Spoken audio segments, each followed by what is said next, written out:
লাগুড়ি college মাঠে junior junior senior premier league টুর্নামেন্টে আজকের ফাইনাল খেলায় জয় লাভ করেন সিনিয়ররা দুই গোলে জয় লাভ করেন আর জুনিয়ররা 2 গোলে হার মানে। আচ্ছা, আমি রিপন ভাইয়ের কিছু বলতেছি।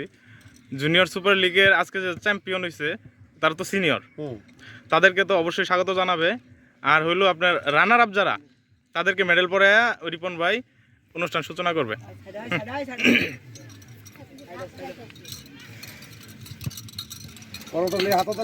হাততালি দাও।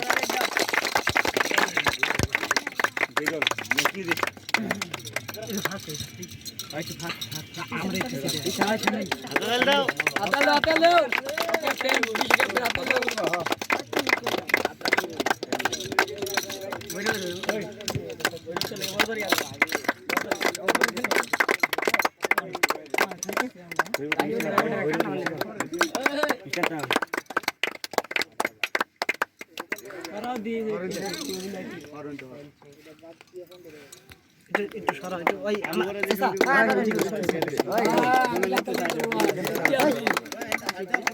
আসিফ না থাকে আসিফ নিয়ে তো ও কি দাও আসিফ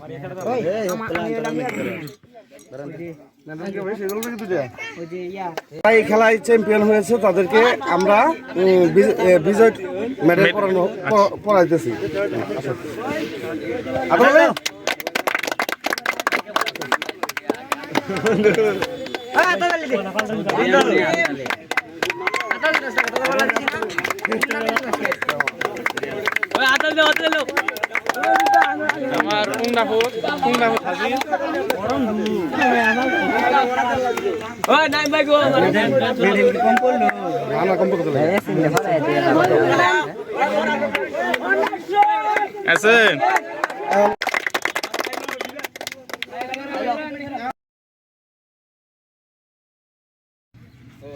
হাততালি দাও।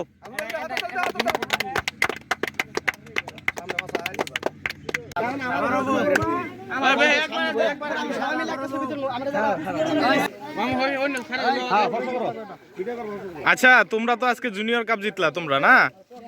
আজকে অনুভূতি কেমন লাগছে? অনেক অনেক অনেক অনুভূতি, আমরা বোঝাতে পারবো না। আচ্ছা, আজকে তো অনেক প্রচন্ড গরম ছিল, হ্যাঁ? কেন মানে খেলাধুলায় কেন আজকে গরমের মধ্যে? খেলাধুলা করলে মন ভালো থাকে, শরীর ভালো থাকে, মাদকে আসক্ত না হই। আচ্ছা, আজকে তুমি হলো চ্যাম্পিয়ন আর তুমি হলো রানার আপ, তোমার অনুভূতি কি বলো?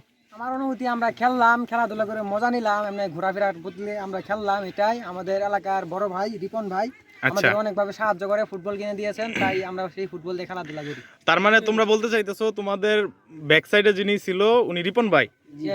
রিপন ভাই, আপনি সামনে আসেন।